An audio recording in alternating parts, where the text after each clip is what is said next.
Assalamu alaikum. Welcome to an YouTube channel on anatomy. I am an undergraduate teacher of anatomy, and with the long background of anatomy teaching, I have opened this academic channel to make the anatomy easy for learning of undergraduate medical students.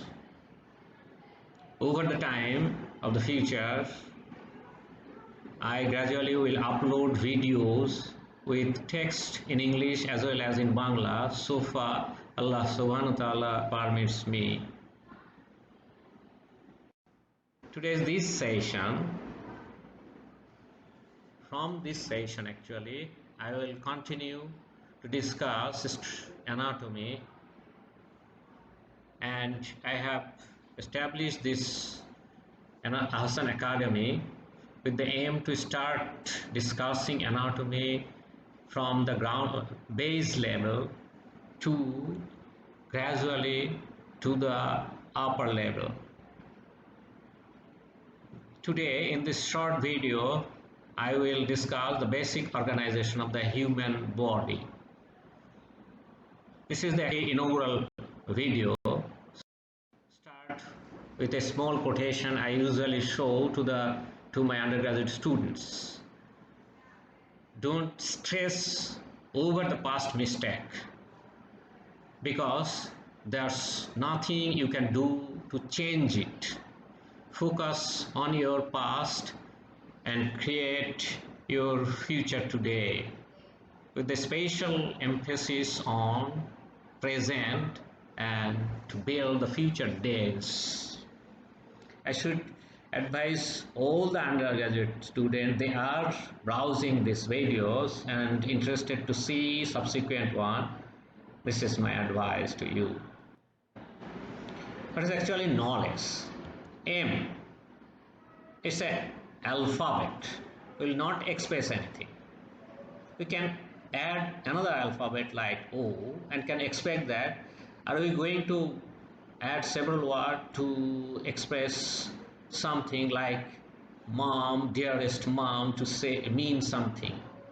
Let me add a few alphabets more. It's a sound, mouse. It's a meaningful word, mouse. It's an animal. With this sound or word, many of us will not be able to understand what actually the shape of this one until you can see this one as a shape. So shape will give an idea that animal is like this. If we don't know the shape, then we can think, who knows the elephant will think that this animal may be like elephant. But now the shape has given an idea about the animals, but the animal may still the student may still think that this animal may be equal to the size of an elephant or maybe like a crocodile, because that student knows about those animals. In this way we can show several shapes, but nothing will bring total meaning. The knowledge will not be complete. So if even we show the photograph of the living one, still we can say this may be equal to a crocodile.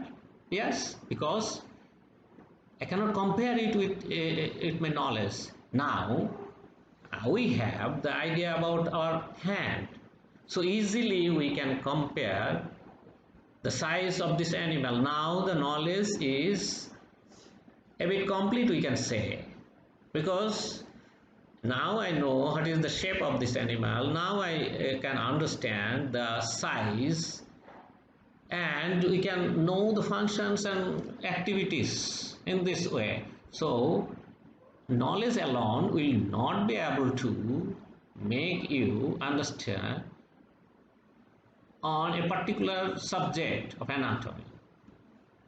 Here we will try to give a three-dimensional approach to help you to understand easily the anatomy.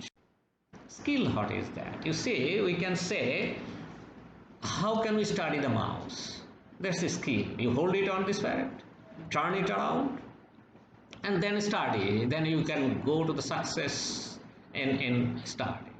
Or if you don't follow this, you may face some problem in understanding. See, we all know this person, and what he has said is the summary is the learning is a training of mind to think. It's a combination. You see, let me talk with the mouse again, just to make a fun. I'm drawing a mouse. You see, it's a very nice mouse I have drawn because I have the skill of drawing. So I have the knowledge, I have the skill, but I must have the intention to draw it in a better way. This is attitude. So the total understanding depends on the knowledge, skill, and attitude together. We have a total understanding of the knowledge. So we should remember this while studying or while attending the videos, that we hold this together. Anatomy study will be complete when we discuss it in a group. It's a collaborative learning. You see, whenever you got an idea about anatomy of one organ or one aspects, we should discuss it with other. We share it with other students. This will make your understanding complete. Try to make a collaborative situation for better understanding of anatomy. This will help you to increase the understanding. This will help you to retain the understanding and knowledge in a better way. We know this because it's a very, very dear building. If I'm interested to know how this building wall was built, or what is the composition of each wall, should I break it? I cannot, because it's not a property of a country only. It's the property of the humanity. We cannot break it, but we can wait for earthquake. If it is broken by the earthquake, then I can see the wall. I can see how was it made in future. Actually, what is the composition of the wall of each area of this building. In this way, earthquake has given environment to see the inside of the many buildings. We have seen the earthquake of Nepal. Many of you have visited Darbar Square, but at that time we got the opportunity to know the composition of the wall, and we have found that the main components of the wall is brick. All buildings are made of bricks. Why we are telling bricks? Because this is the minimum stage of the block that can be used to make it again. If we break it, we will get the dust, but dust will not make the same thing. We need some unique structure that can build it back, and that is the brick. So this was made of brick. So brick is the unit components of these buildings. You see, we can arrange the bricks in a layer. There will be a space between bricks, and that should be filled up with cementing substance. So bricks with the cementing substance can make wall, and we used to say this is wall made of bricks.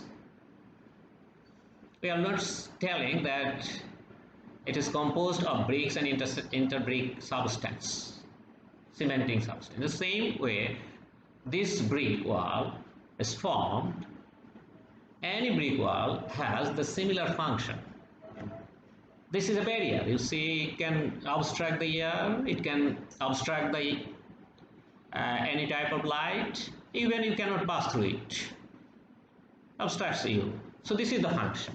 When we arrange these walls in a different direction, in different places, they together perform one job that is purposeful, which is a room. So in this way, we can build a Taj Mahal. We can build something with the flexibility so that it can protect itself.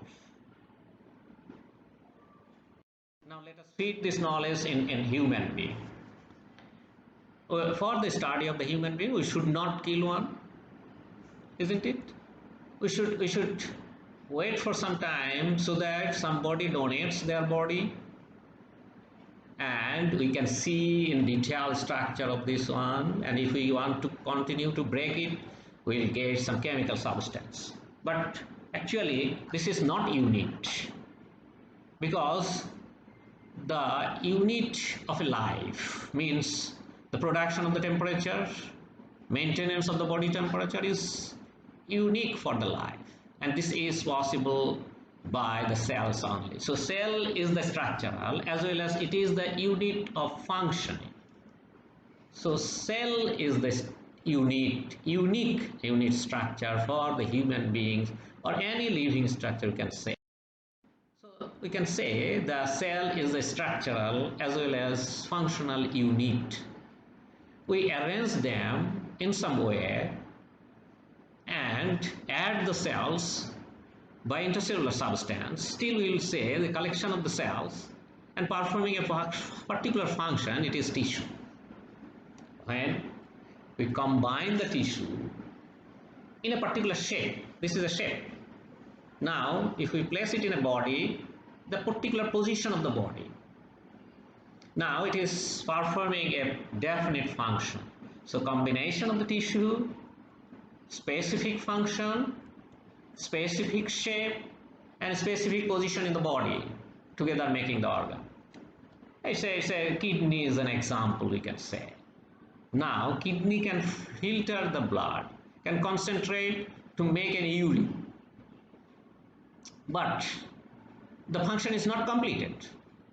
You see, the urine produced should be collected drop by drop in a particular place so that it can be stored for some time for increasing the volume, and the person can pass urine in a comfortable position through another tube to the exterior. So interrelated organ, when they together completes one function, starting from the filtration to expelling the waste product outside. So this is system.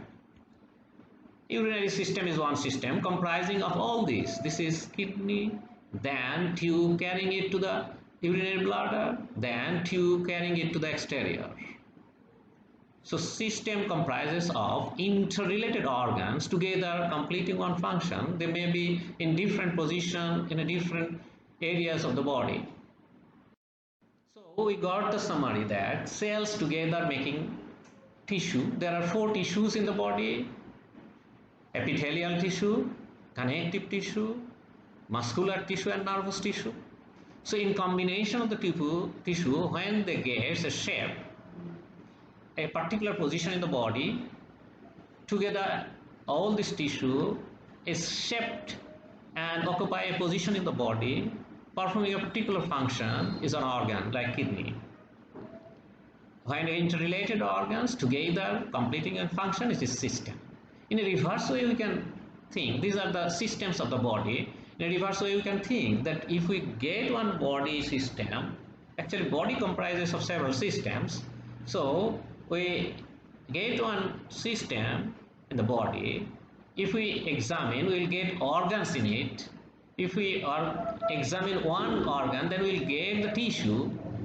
And if we examine the tissue, we will get the structural unit, that is the cell.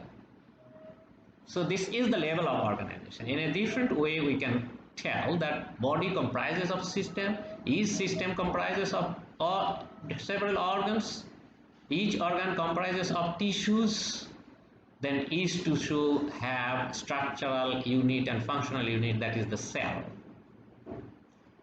So the cell is the central unit of a living organism.